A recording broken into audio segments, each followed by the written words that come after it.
Buenos días, bienvenidos a un nuevo programa de respuestas a las preguntas de los oyentes. Piensa y verás. Está con nosotros, hoy es domingo 25 de junio y está con nosotros don Antonio García Trevijano. Buenos días, don Antonio. Un día maravilloso de temperatura y de luminosidad. Y como la verdad es que el sol del verano cansa, la repetición monótona, es muy bien recibido esta tranquilidad de la nube iluminada por el sol detrás y la luz no disminuye y es mucho más agradable el ambiente, incluso la visión se aleja porque no reverbera la atmósfera y tiene una longitud de visión mayor que con los días de sol. A ver qué preguntas tenemos hoy, Elena. La primera pregunta es de WhatsApp y la enviaron el día 22 de junio. Buenas noches, don Antonio. Mi nombre es Nico de Toledo. Y bueno, primero decirle sobre todo que le odio profundamente. Le odio porque, bueno, me ha hecho ver el mundo como realmente es y no como nos habían contado que era. Y bueno, pues espero seguir odiándole muchos más años, ¿eh? Bien, la pregunta simplemente es corta, creo. La pregunta es corta, pero la respuesta ya lo veremos, ¿no? ¿Qué opina sobre la filósofa, creo que filósofa, Ayn Rand, y sobre su teoría del objetivismo? ¿Vale? Muchísimas gracias y un abrazo.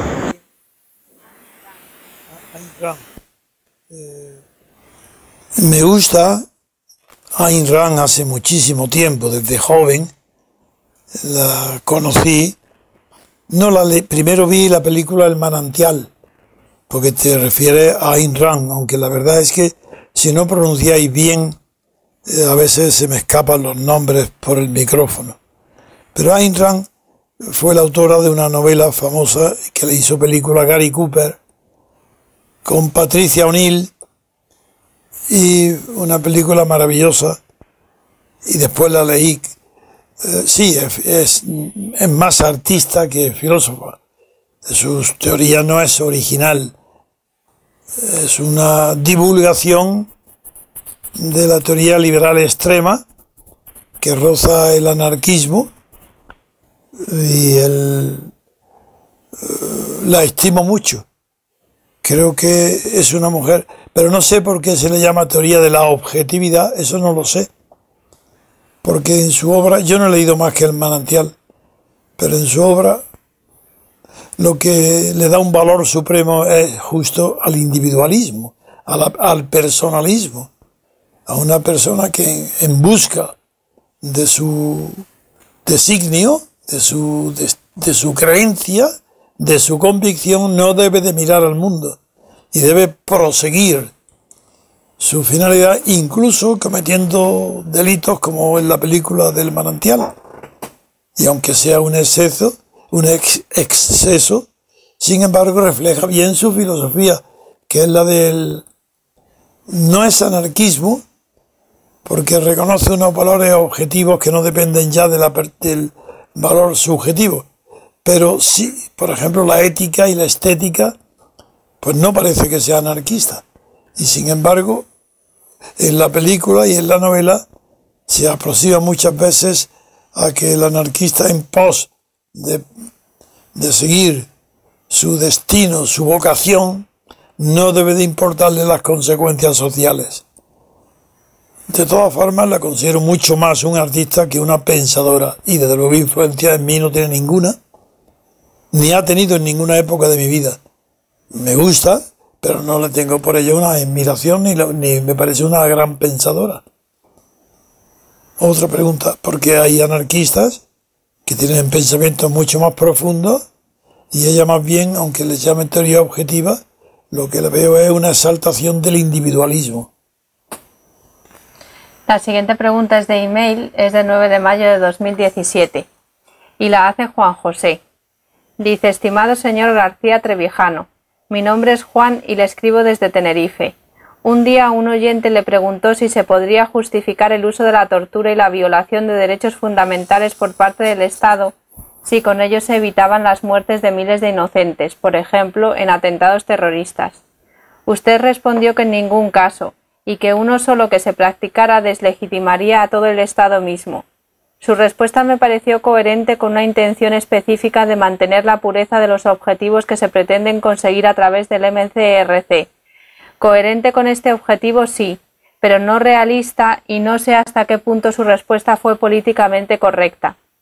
Cuando le escuché pensé, don Antonio no puede permitirse el lujo de decir algunas verdades en público porque herirían de muerte al movimiento y al pensamiento político que defiende.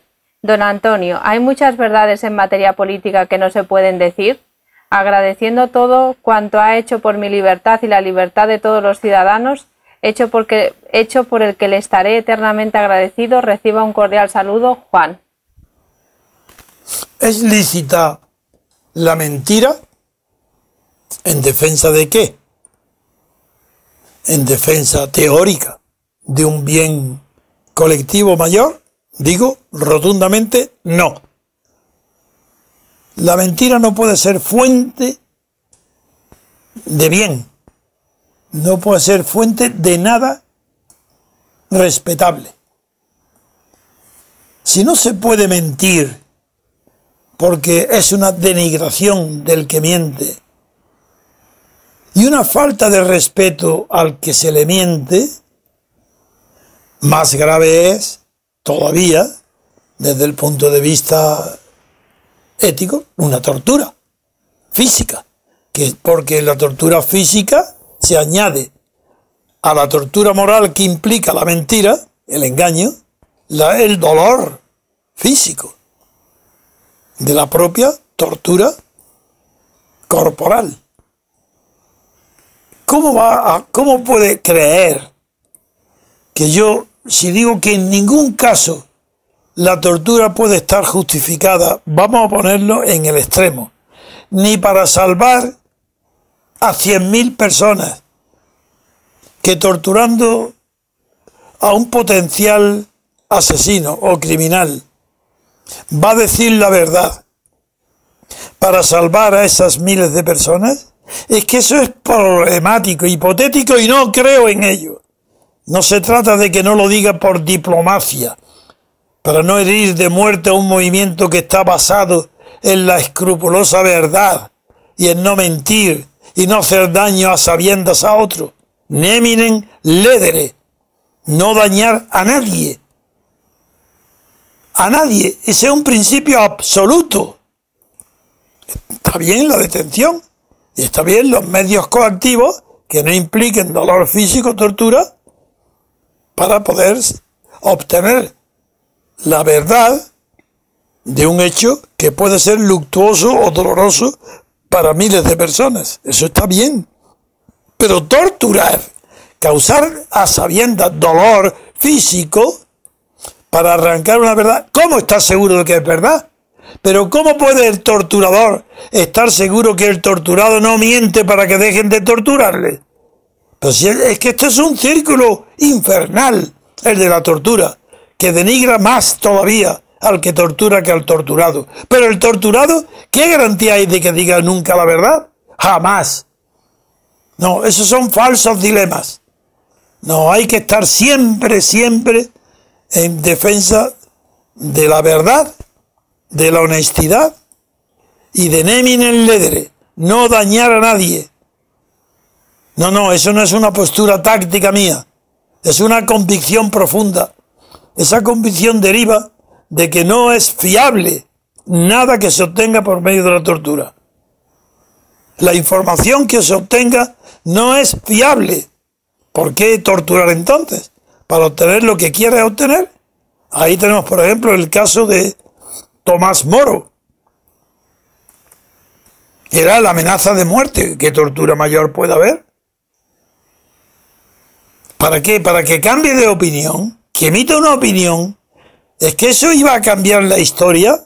Si él emite una opinión, ¿es que eso iba a evitar que Enrique VIII se casara y vulnerara el precepto de la Iglesia Católica que prohibía el matrimonio estando en vida la primera, sin separación? No, es que la tortura nunca podremos estar seguros de que sirva de verdad para algo. No lo sabemos. Y en caso de duda no digamos. Pero es que incluso sabiéndolo me pongo en lo peor.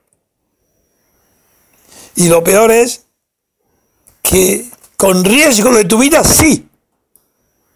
Si arriesgas tu vida para salvar de un mal, de un incendio, de una inundación, de la muerte a muchas personas, y arriesgas tu vida para enfrentarte con quien puede darte la información, sí. Está permitido la lucha. Está permitido incluso el matar. Pero estás tú exponiéndote la vida en defensa de la verdad para salvar a otras personas, a otros semejantes. Pero torturar no. La tortura implica la impunidad de quien tortura. Y eso ya por sí solo lo condena. No, ni una sola excepción. No es una táctica. He tenido muchas ocasiones, por mi vida azarosa, aventurera, bueno, aventurera en el sentido noble de la palabra, porque no he corrido más aventuras que aquellas que me exigía la búsqueda y la conquista de la libertad colectiva, no la mía. Yo la mía no la he necesitado nunca. Era notario, un buen abogado, ganaba el dinero que necesitaba de sobra, no había problema. ¿Por qué? Yo todo el peligro que he corrido ha sido en busca de la conquista de la libertad política para los demás, no para mí. Jamás hubiera yo justificado un acto mío de criminal para salvar a muchas otras personas inocentes. Yo eso no justifica el mío. Hubiera hecho lo indecible, la locura de exponerme mi vida, de exponer todo, pero nunca el asesinato, nunca la tortura produciendo dolor para obtener una confesión de la que no me fiaría, porque toda confesión obtenida mediante la tortura no es de fiar. Sí, la siguiente pregunta es de WhatsApp. La hace el 22 de junio. Hola, don Antonio, ¿cómo está? Bueno, soy Fran, soy de Murcia, pero actualmente resido en Paraguay, desde donde le mando un abrazo muy grande a usted y a todo el equipo ahí en Somos Aguas. Bueno, mi pregunta es la siguiente. ¿Es correcto calificar al MCRC como un movimiento de izquierda? Yo sé que usted siempre dice que no somos ni derechas ni izquierdas. Entiendo que porque la República Constitucional no tiene ideología, es simplemente establecer unas reglas de juego que no marcan la jugada y que no se decantan por ninguna ideología, ¿no? Pero nosotros, como movimiento que persigue conseguir la República Constitucional en un sistema de una oligarquía de partidos, somos unos revolucionarios, porque queremos cambiar el sistema para conseguir una democracia. Entonces, bueno, esa es mi pregunta, porque, bueno, muchas veces en el programa se hace referencia a Podemos o al PSOE y se les califica como la izquierda, lo cual me parece de risa, ¿no? Y creo que ahí no estamos siendo correctos al denominar a estos partidos como de izquierda, como algo incluso a veces como si puede ser peyorativo, cuando en realidad la izquierda en España y en Europa somos nosotros. Bueno, nada, ahí le dejo mi pregunta y le mando un abrazo muy, muy fuerte y nada, como le dijeron el otro día, que viva usted 5.000 años más y que esté yo para verlo. Un abrazo. Bien, Fran.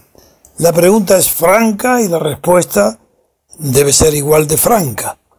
Y lo es, y siempre lo ha sido. Incluso bajo Franco, muchas personas me preguntaban, claro, si yo era de derecha o de izquierda, me reía.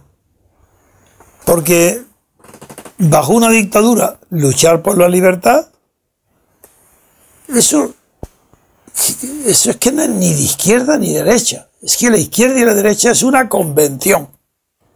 Si no hay libertad, quien lucha por ella y expone su vida es revolucionario. Bajo Franco. Pero claro, el esquema social es que una persona que triunfa, que tiene una carrera cualificada como notario, que la deja voluntariamente para ejercer la carrera de libre de abogado con los riesgos que implica triunfar o fracasar, que no lo pienso, que gano dinero, que vivo como las clases más altas. Pues la gente dice, ¿este tío es de derechas? Sí, sí. Y un hombre de derechas, ganando dinero y viviendo en una casa buena y con buenos automóviles, expone todos los días su vida, literalmente su vida, para obtener la libertad para los demás, colectiva, para los españoles.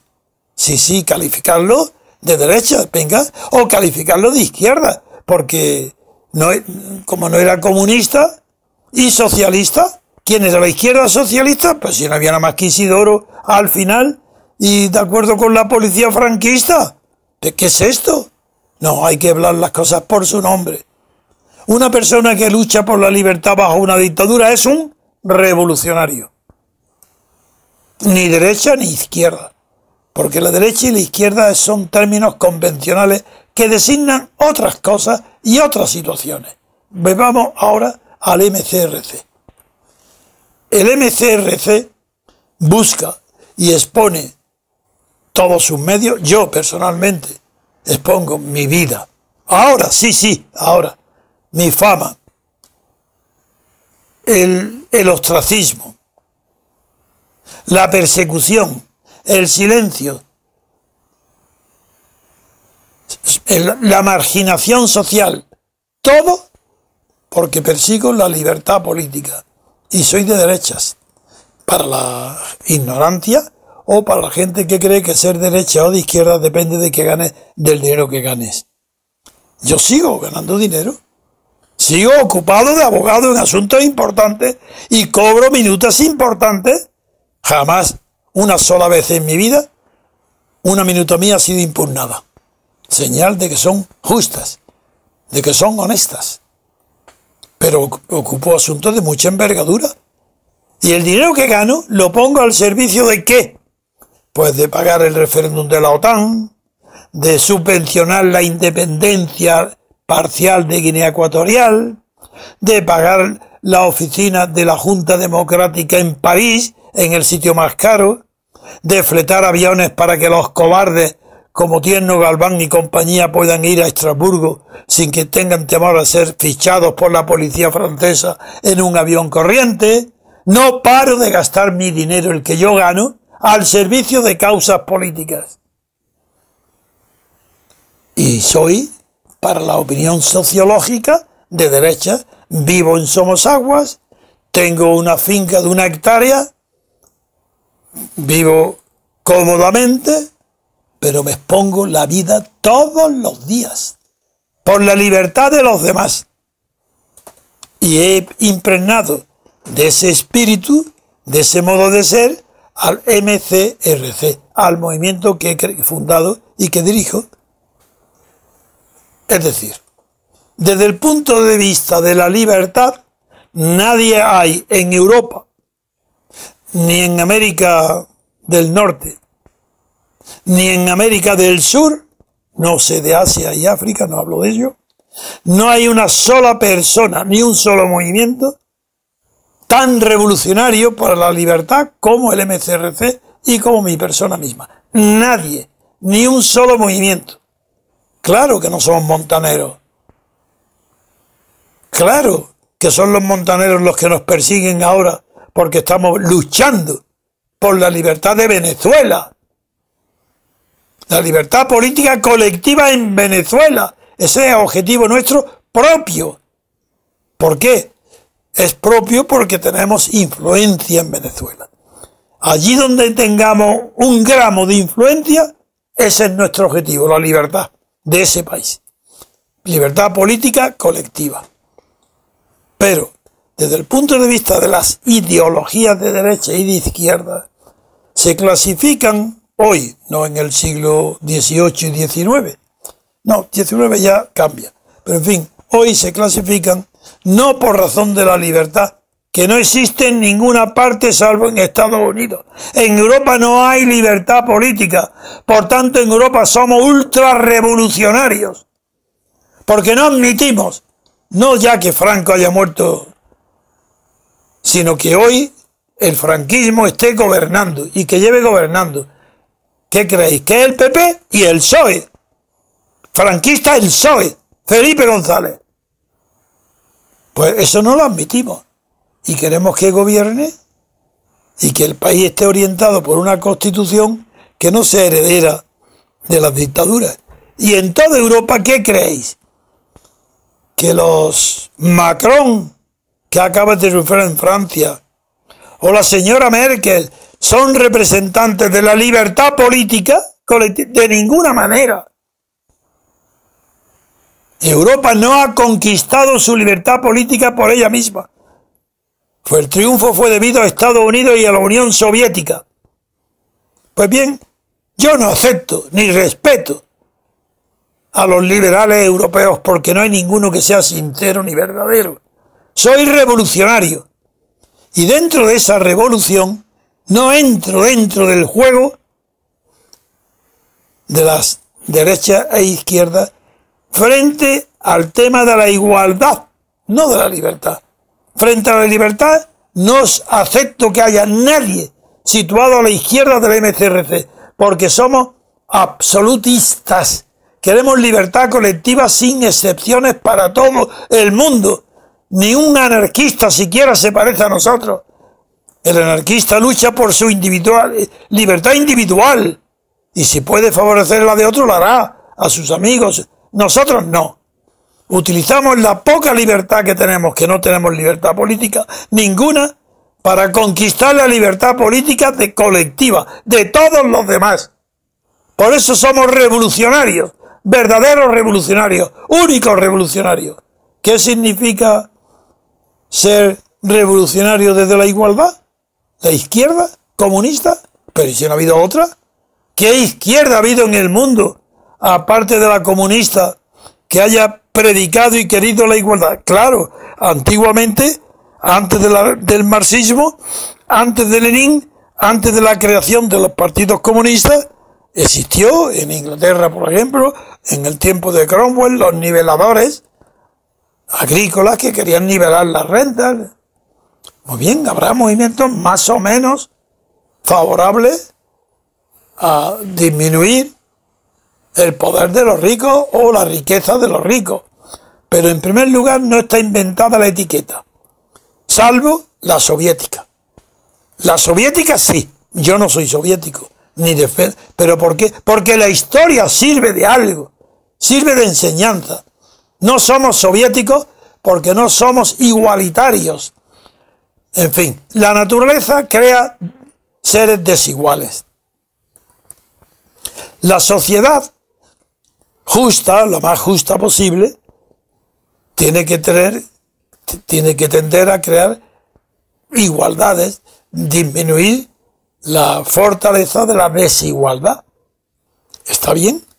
Y por eso la gente debe tener acceso, si no tiene recursos propios, tiene que tener acceso a la salud y a la enseñanza, pues, y eso lo defiende el estado de bienestar.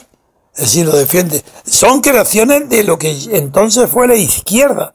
En su origen es la izquierda, la laborista, mucho más que la socialista, la inglesa, la que comienza las políticas de protección del débil y para igualar, no la renta, eso no, pero para igualar los servicios de sanidad y de educación que pueden obtener los pobres en comparación con los que obtienen los ricos mediante su dinero. Bien, y eso llega al extremo del bolchevismo. Fracasa el bolchevismo, ¿y qué queréis? ¿Que empecemos otra lucha por la igualdad para el mismo error? Yo de ninguna manera. Bastantes lecciones me enseña la historia para repetir sus errores. Claro que deseo la igualdad para la educación, la igualdad de oportunidades, igualdad de derechos, para la educación y para la sanidad, para la salud, igualdad de oportunidades, igualdad de derechos, pero no como pidió Tocqueville en uno de sus lapsus, igualdad de condiciones. Eso de ninguna manera. Porque si perseguimos obtener de la sociedad igualdad de condiciones, eso es un imposible porque va contra las leyes de la naturaleza. Igualdad de condiciones quiere decir igualdad de talento, inteligencia, voluntad, belleza, fuerza física. Eso es imposible. Eso no supera a la naturaleza. La naturaleza impone sus leyes biológicas. Nosotros podemos, ¿qué podemos? Alterar las leyes sociales para que todo el mundo reciba, estén los mismos, tenga igualdad de oportunidades, los mismos derechos. Y esa igualdad de oportunidades se traduce en las leyes de protección social. Pero eso no pertenece a las reglas de juego.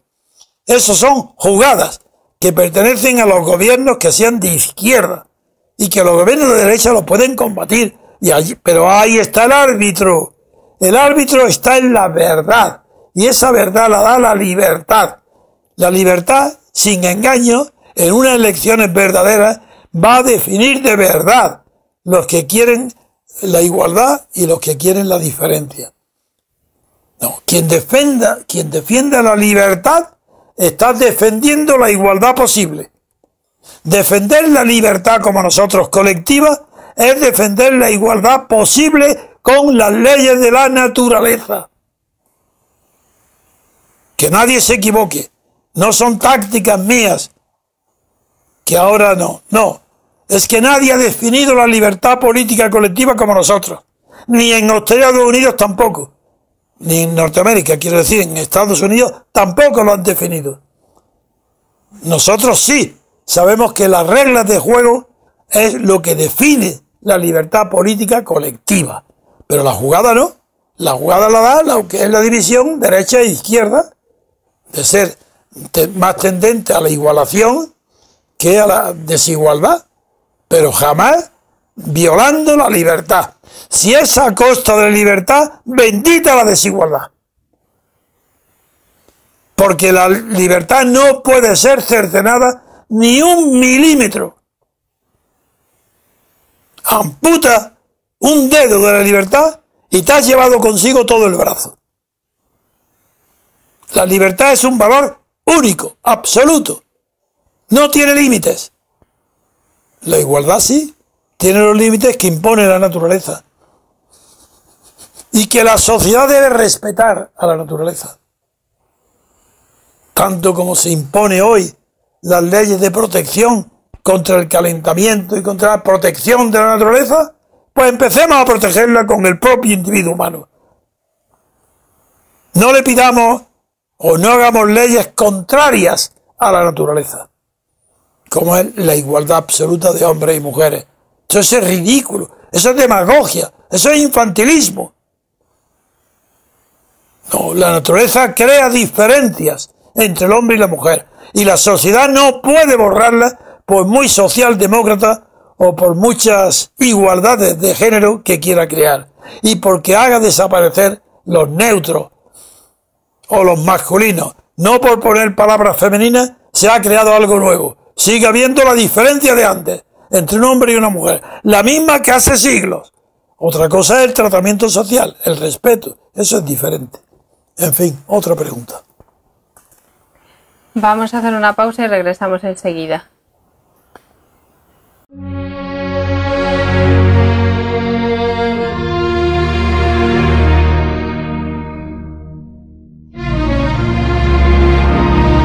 El MCRC organiza este mes de julio el simposio internacional titulado El consenso político degenera el idioma, en Santo Domingo de la Calzada, La Rioja.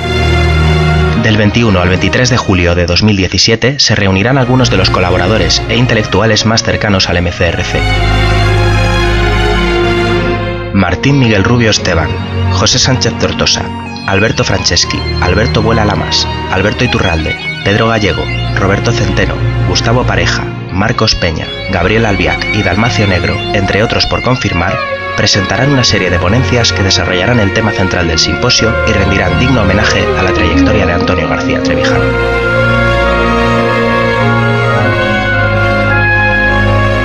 Infórmate e inscríbete en la página web del evento simposio-mcrc.es.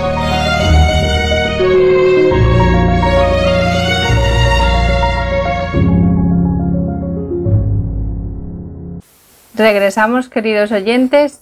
La siguiente pregunta es de email, es del 19 de mayo y la hace Millán. Dice: estimado Trevijano, ¿imagina la democracia la fuerza del pueblo en países como Arabia Saudí? La democracia por sí sola, sin valores éticos, sería simplemente el fiel reflejo de la sociedad en la que se vive. En algunos países serviría para intensificar todavía más las lapidaciones, la ablación o las violaciones. Y todo se haría en nombre del pueblo. Para que funcionara de manera plausible haría falta previamente una cultura ejemplar, pues en nombre de las mayorías se han cometido crímenes atroces a lo largo de la historia, empezando por el asesinato y el encarcelamiento de científicos que iban contra falsas creencias generalizadas. ¿No cree que resultaría más apropiado hablar de una democracia ética? He aprendido mucho de usted y actualmente tengo en mente escribir una obra sobre el valor añadido de la ética como base mínima ante el poder del pueblo, aunque como en todo, cada uno puede tener la suya propia, por lo que habría que meditar acerca de unos mínimos exigibles. Nunca hemos coincidido en persona, pero acercarme a su discurso me ha servido para posteriormente emprender mi camino propio. Por otro lado, me gustaría hablarle de dos obras por si las conociera. La primera lleva por nombre La Revolución al alcance de todos. La autoría de la misma es anónima. Fue sufragada por su propio autor en 1999 para poder repartir ejemplares gratuitos, y se divide en 2 tomos. Es un llamamiento a la revolución en base a una serie de criterios personales. Hace unos días que la adquirí en la Feria del Libro de mi ciudad, Cádiz, y tengo pendiente su lectura. A simple vista difieren bastantes cosas de usted, pero su lucha me recuerda en parte a la suya. La edición fue de Ecopublic. No me extrañaría que conociera personalmente al posible autor. Igualmente, en la Feria del Libro me topé con otra publicación muy interesante titulada ¿Por qué fracasó la democracia en España? Esta no la pude comprar porque se escapaba de mis posibilidades, pero la tengo pendiente para un futuro próximo. Su autor es Emmanuel Rodríguez López, y por lo poco que pude leer creo que guarda una tesis muy parecida a la suya sobre lo que fue la transición. ¿Conoce a esta persona? ¿Han tenido oportunidad de conversar? Mis mejores deseos para usted, José María Millán Fuentes. Sí, agradezco a este amigo de Cádiz su inquietud. Estoy contento de haberle despertado y que él busque su propio camino. No conozco ninguna de las 2 obras que ha citado, ni mucho menos a los autores, no, ni mucho menos, no, y tampoco los autores. No, la palabra revolución es muy difícil de calificar, porque a partir de la Revolución Francesa, donde por primera vez se emplea la revolución en sentido político, no de dar una vuelta completa como los astros, que es lo que hasta entonces se hablaba como revolución, y fue Luis XVI, no, Le Rochefoucauld, el duque, quien con la toma de la Bastilla le dijo a Luis XVI que se trataba de una revolución.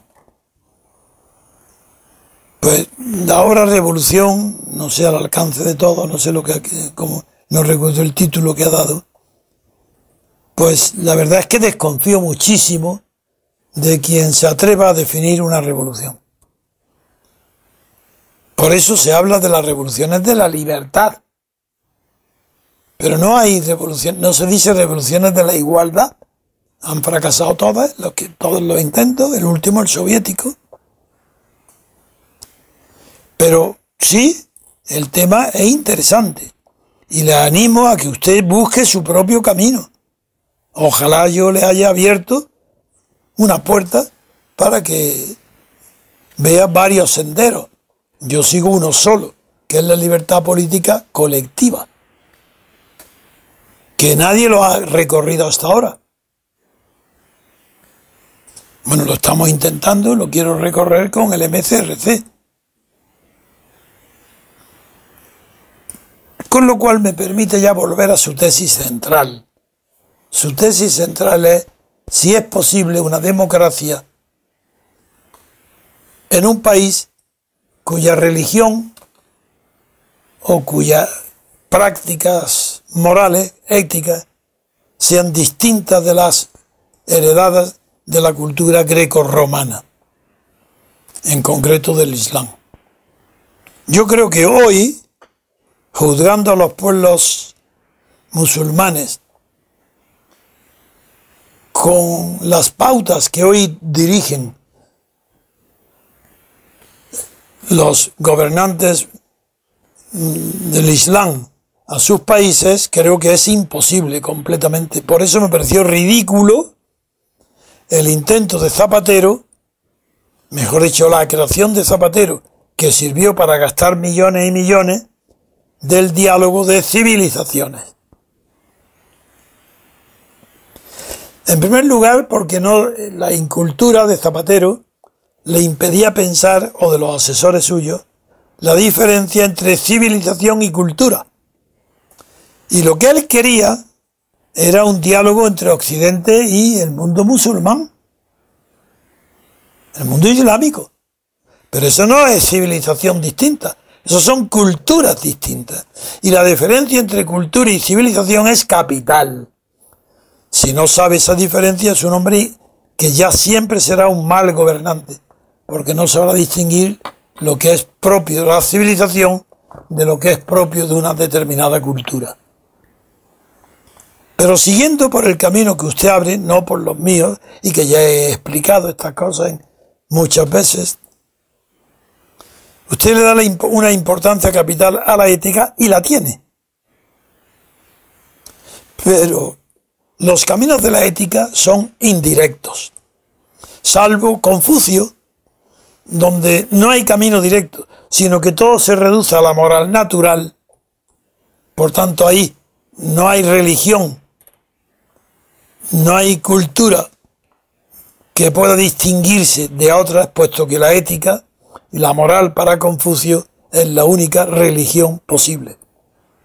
Si con la excepción de Confucio, todas las demás costumbres, porque la ética es un estudio, una derivación analítica de las costumbres, que es la moral. Para saber lo que es la ética hay que partir antes de nada de la moral, porque la moral son las costumbres. Y la palabra costumbre viene en el latín, significa de mos moris, es de las costumbres. Mientras que la ética es un refinamiento elaborado que se basa, desde luego, en las costumbres morales, costumbres decentes, decorosas. No, la palabra decoro incorporada a la moral es muy posterior, y es posterior incluso a la Ilustración escocesa, que es la que crea la palabra civilización. Porque antes de la Ilustración escocesa, civilizar era pasar un proceso jurídico de la vía penal a la vía civil. Eso era civilizar.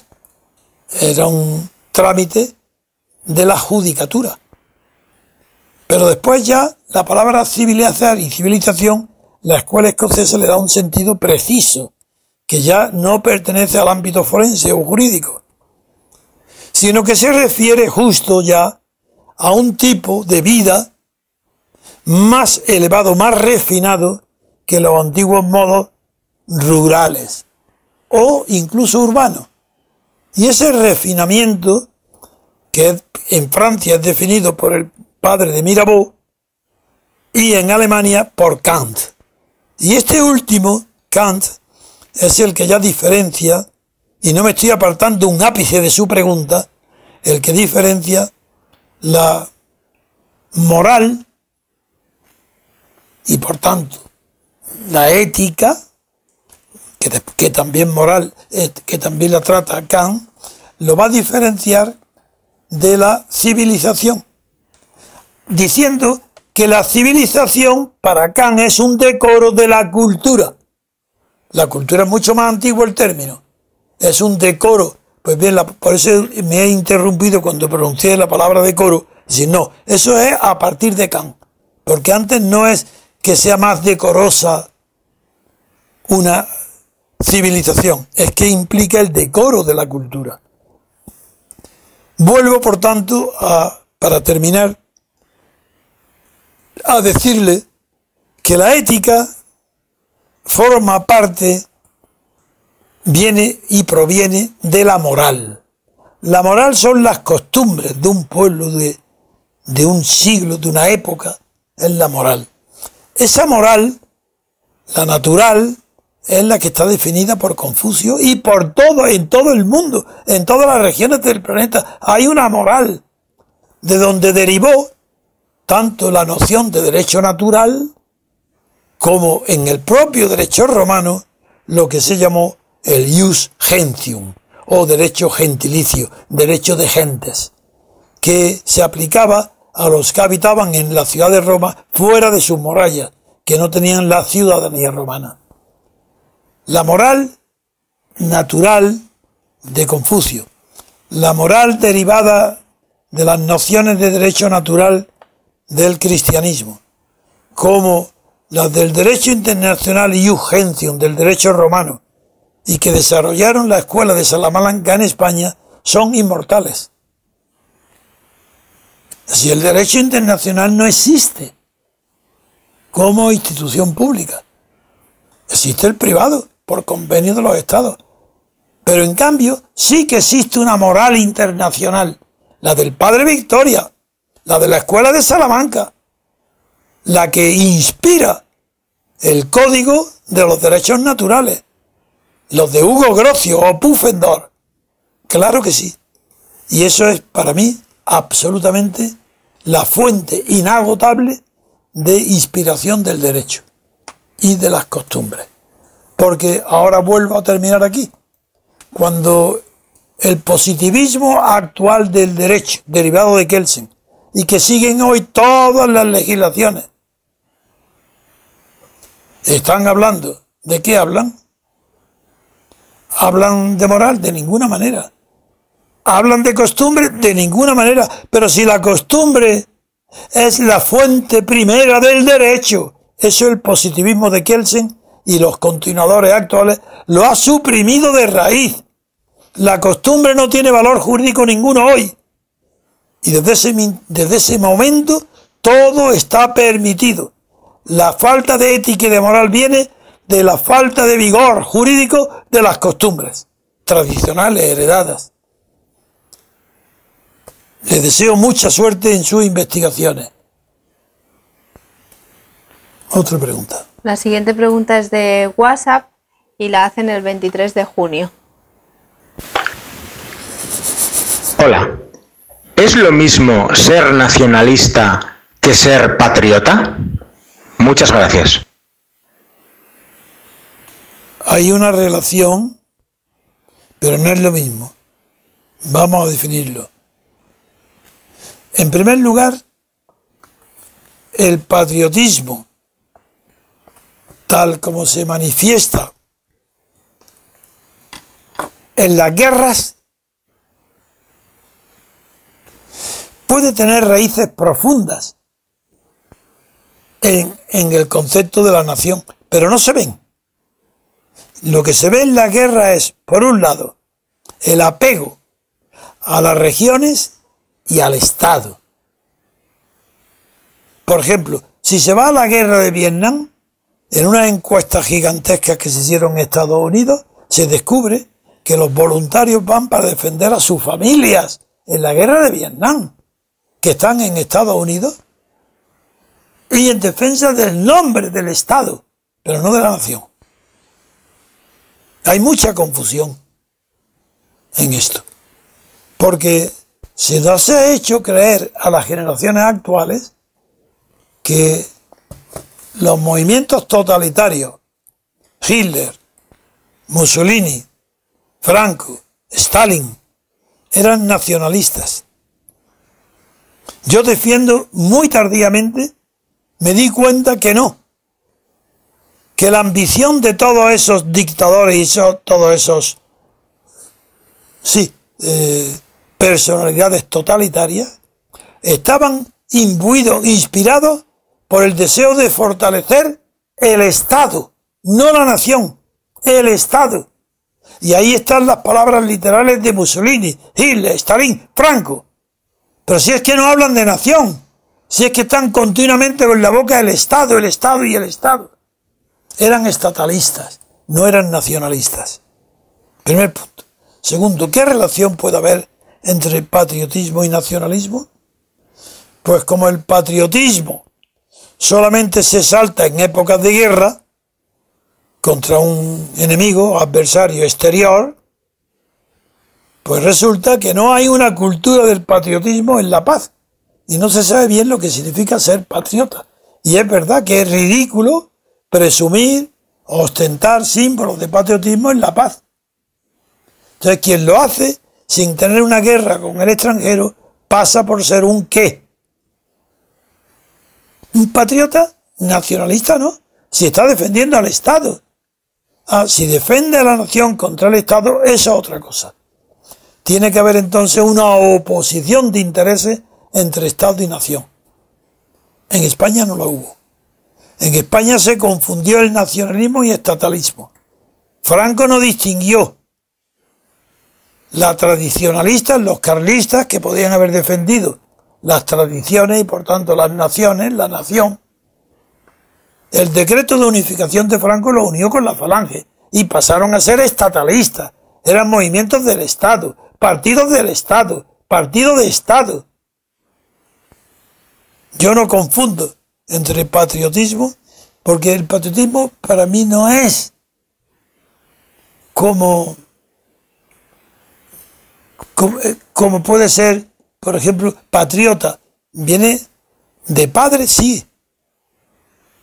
También patrimonio viene de padre y matrimonio viene de madre, pero el significado de esas palabras no ha sido paralelo y no designan lo mismo cambiando el género, designan cosas distintas. Y el patriotismo en tiempos de paz es ridículo, en tiempos de guerra es la supervivencia. Sin patriotismo las guerras se perderían todas. Las guerras las gana quien mantiene más tiempo el patriotismo. Claro, dirán, depende de las armas, claro que sí. Pero el sacrificio de la retaguardia es indispensable para ganar la guerra. Hitler perdió la guerra porque ya la retaguardia no podía sostener el sacrificio de sus conquistas, tanto en la Unión Soviética como hacia el oeste de Europa. El patriotismo no solamente está en el campo de batalla, sino en las fábricas, en los obreros de mujeres que tienen que fabricar bombas, aviones o tanques, en la retaguardia. El patriotismo se ve en muchas manifestaciones que no están en el frente de batalla.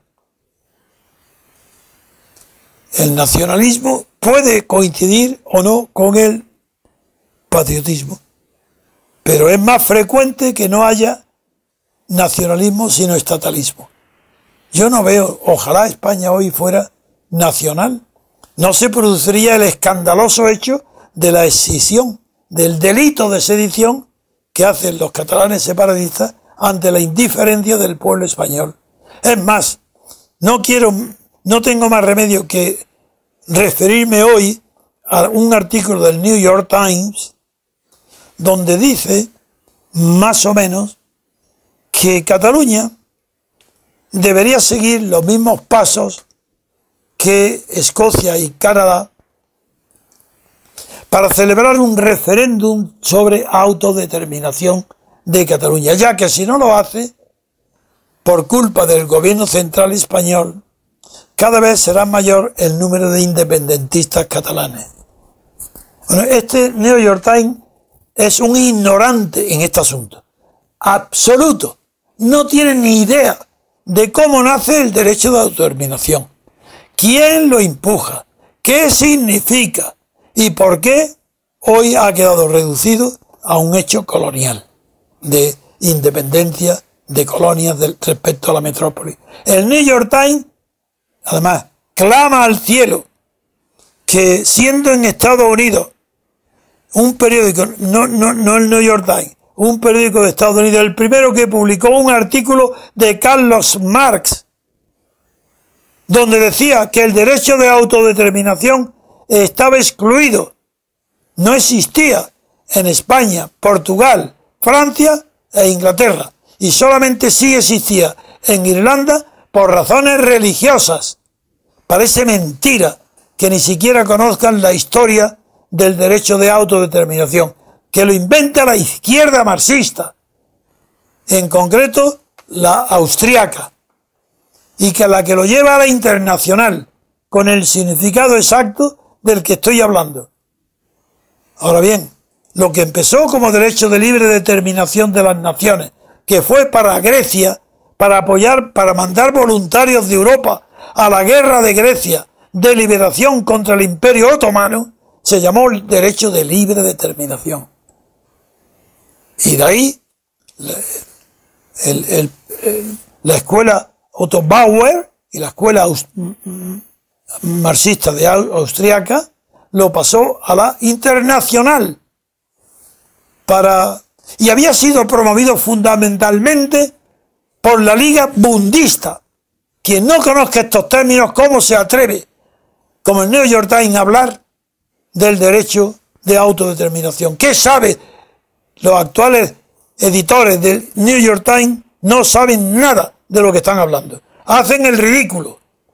España, Cataluña, que voten en un referéndum todos los españoles como en Quebec o en Escocia. Pero vamos, ¿qué tiene que ver una cosa con la otra? Pero si en Escocia votan los ingleses y los escoceses juntos, es porque la unión de ellos procede de un tratado de unión, no de la historia, porque ha habido un hecho voluntario que une Escocia y el Reino Unido y Inglaterra. Entonces un hecho voluntario puede separarlos. En España no. En España no ha habido ningún hecho voluntario para crear España, ni la nación española, ni el Estado español. Es inaplicable, como en Canadá. No tienen nada que ver la historia. Pero no es la historia. La naturaleza jurídica de la relación existente entre Cataluña y el resto de España no tiene ni un parecido remoto con la naturaleza jurídica de la relación entre Escocia y Inglaterra. Y lo mismo en Canadá con Quebec. ¿Por qué se mete De Gaulle por su nacionalismo? Ahí sí que era nacionalista De Gaulle, cuando se intromete en el asunto del referéndum de autodeterminación de Quebec, llamando Quebec francesa. Pero hoy no, en España no. ¿Quién se va a atrever en España? ¿Quién? ¿Francia? ¿Atreverse Francia en España? Pero si la historia francesa y la española está ligada directamente a que Cataluña forma parte de España, si es Felipe V. Pero ¿cómo puede ser esta ignorancia tan grande del New York Times? ¿Es que acaso cree que la Casa de Austria con Carlos, el candidato, tiene algo que ver en este asunto? Pero qué pobre gente el New York Times, un periódico tan grande y tan potente y tan ignorante sobre asuntos españoles. Ni mucho menos si abandonamos la autodeterminación, que solamente es para restos coloniales que todavía siguen sin ser independientes, como el Sahara español. Si lo abandonamos y cogemos otro terreno, que es el de dejamos la autodeterminación, ¿qué quejemos? ¿El derecho a decidir inventado ahora por unos pobres ignorantes como los de Podemos? ¿Derecho a decidir? Pero si eso solamente existe en el derecho canónico. Si eso no tiene existencia en los derechos civiles, ni mucho menos en el derecho constitucional. Derecho a decidir, pero ¿por qué no dicen la frase concreta? Derecho a decidir cuando algo afecta a varios, esos varios tienen derecho a decidir aquello que les afecta. Derecho canónico, derecho privado, no derecho público, no derecho de los estados, no afecta a las relaciones de poder político. Derecho a decidir. En primer lugar, el lenguaje. ¿Cómo puede haber derecho a decidir sobre cuestiones que no son decidibles? Porque para que haya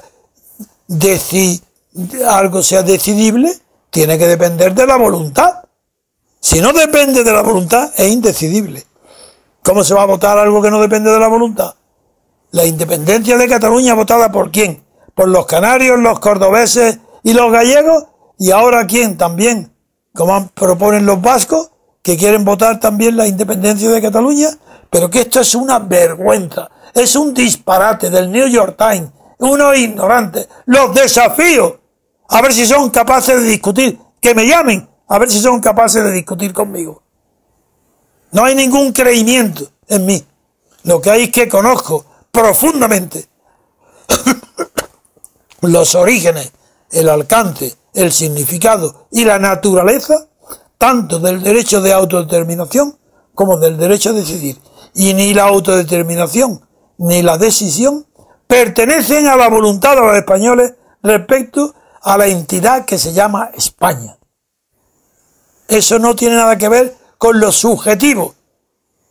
Ni siquiera tiene que ver con la historia cercana de España. Hay que remontarse muy lejos para determinar de qué se trata cuando se habla de naciones históricas. Sí, naciones históricas, que no fueron creadas por la voluntad de ningún rey, ni ningún dictador. Es cierto que España tiene singularidades, entre otras, que empezó siendo un imperio antes que una nación, cualquier cosa.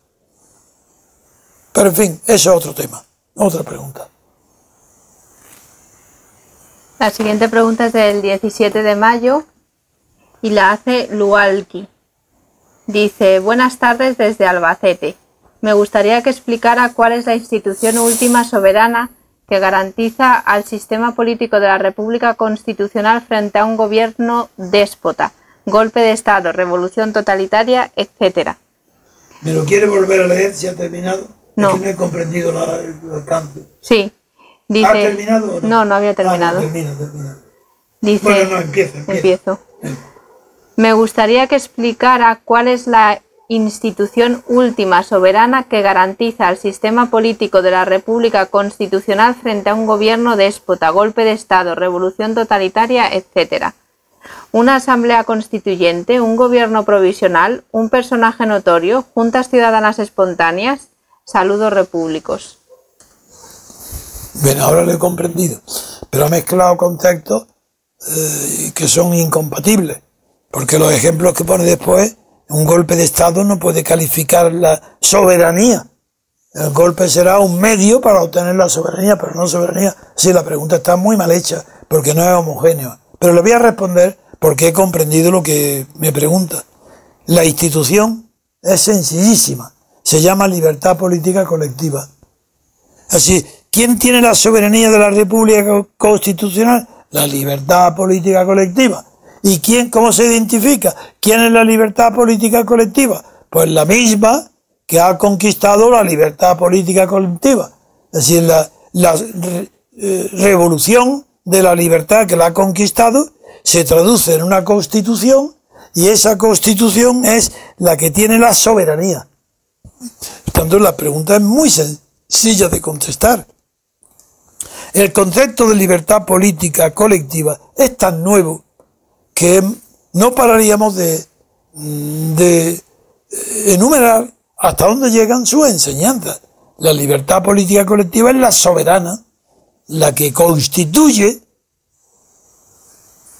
un Estado, sí, porque la nación está constituida, pero el Estado no es el mismo, aunque tenga la misma identidad y continuidad en los acontecimientos y en las leyes. Sin embargo, un Estado gobernado por un sistema democrático no es el mismo que un Estado gobernado por un sistema oligárquico o por un dictador. Entonces, la pregunta concreta que me hace, ¿qué institución es la soberana? La libertad política colectiva. Si no es eso, no hay garantía ninguna de perduración de la República Constitucional. Muy bien, pues terminamos el programa de hoy. Hasta mañana, queridos oyentes.